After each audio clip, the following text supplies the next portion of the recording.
Look. Yeah, you can hear me. Okay.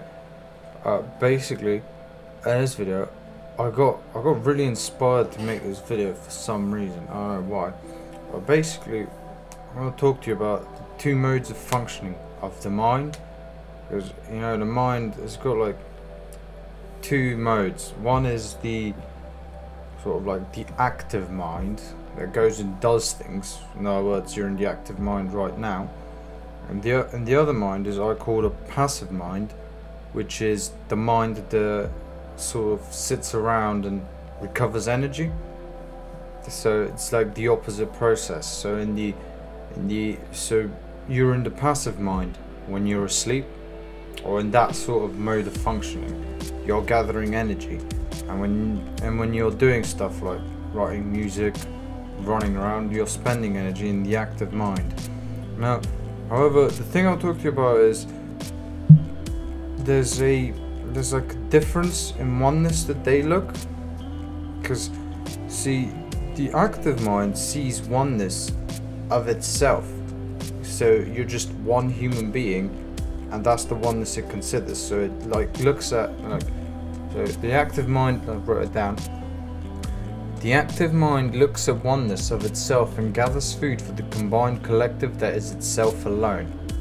Whereas the passive mind looks at oneness on like the level of the cells. So like it looks at oneness in the level of how each and every single cell splits, divides and multiplies, and then each and every cell transmits this information so as to function as a single entity, mimicking the oneness of itself.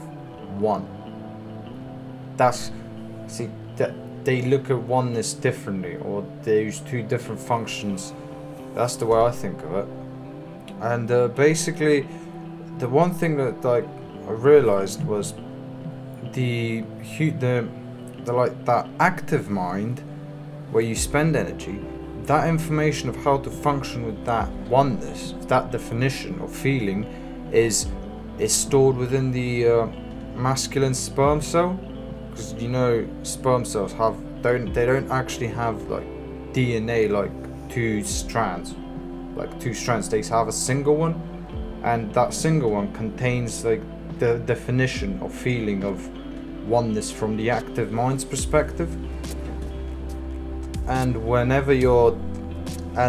the female egg contains again, it contains one strand of DNA, and that contains the definition of the passive mind when you're recovering. Yeah. And remember, you as an entity have both definitions, because all of your cells have like a double helix cell. So whenever you're in the active mind, you're working with one definition and feeling, and whenever you're from the passive mind, you work with two. And now, so that's why you have like two types of meditation. One can be like a really exhausting one where you're focusing the mind so hard on doing something, and the other one you can just be like sleep.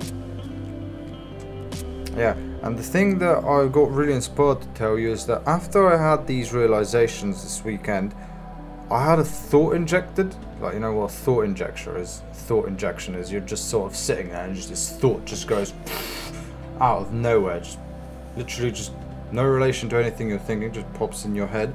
And that thought was, now, the addition of a third coil within the genetic code allows for the creation of a mind which can function from both perspectives at the same time. That was the thought that got injected. So you got like the single cord DNA, and then you got DNA, which is 2 chords, and then you got like a three chord genetic code. That's what we're going up for. And I got really inspired to share this, so I am. Oily. I'm